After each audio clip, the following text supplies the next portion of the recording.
आज एठार उपस्थित सांबादिक सम्मेलन रे समस्त सांबादिक बंधु मान को सुप्रभात नमस्कार। आज मो सहित अच्छा प्रदेश कांग्रेस कमिटी संपादिका श्रीमती अनिमा सुकांती मीन्स मो सहित एपटे अच्छा आम अनुगुल जिला अनुसूचित विभाग चेयरपर्सन एडवोकेट राजकिशोर नायक मो सहित अच्छा आम राज्य कार्यकारी साधारण संपादक श्री विकास दास एवं आउ जन साधारण संपादक श्री रंजन भोई। बंधुगण आपण मैंने समस्ते जानती गत अक्टोबर 2 तारिख में आम सम्मान्य प्रदेश कांग्रेस कमिटी सभापति श्रीजुक्त भक्तचरण दास गांधी पथे ओडिशा बोली एक यात्रा आरंभ करथिले एवं सेही गांधी पथे ओडिशा रो एक स्वप्न होउची आम सम्मान्य सभापति निशा मुक्त ओडिशा गठन करिया एवं निशा मुक्त ओडिशा गठन करिया पई ओडिशा प्रदेश कांग्रेस अनुसूचित जाति विभाग जार मु अध्यक्ष अच्छी गत अप्रैल 14 तारिख बाबा साहेब आंबेडकर जी जन्मदिन ठारू उत्कलमणि पंडित गोपबंधु दास को जन्मपीठ सुआन ठारू आम आरंभ करूँ निशा मुक्त ओडिशा जनजागरण अभियान। यही अभियान गत 14 तारिख रु आरंभ हो 14 जिला कंप्लीट करी गत 22 तारिख दिन गत 5 तारिख दिन संबलपुर मां समलेश्वरी पीठ ठारे प्रचंड रुद्रताप जो स्थगित रखा एवं 22 दिन धरी यही यात्रा होउथिबा समय रे आमे माने ओडिशावासी समस्त जिले में मतामत नौ एवं पाखापाखि 250 जगार आमे पब्लिक ओपिनियन नेचु कौन पब्लिक ओपिनियन रे कौन जनसाधारण एकता कही ना जे ओडिशा रे निशा चलवा दरकार समस्ते कहते ओडिशा निशा मुक्त हवा दरकार। आपण माने जानती बंधुगण समाज रे जेते प्रकार अघटन होउछि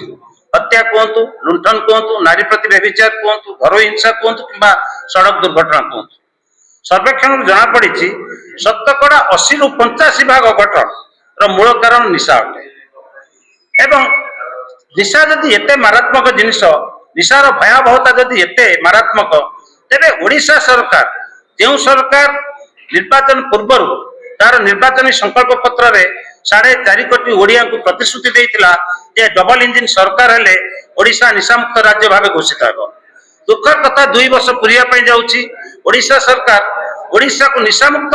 राज्य भाव घोषणा करिवे कोन उल्टा निशा युक्त राज्य भाव घोषणा करिया पई प्रयास जारी रखिछंती। उदाहरण स्वरूप केतल कहउछंती पुरी बीच रे मद कुडिया करिवे केतल कहउछंती टेट्रा पैक रे मद मिलिबो केतल कहउछंती ऑनलाइन रे मद मिलिबो एपरि जो बोकामी एपरि जो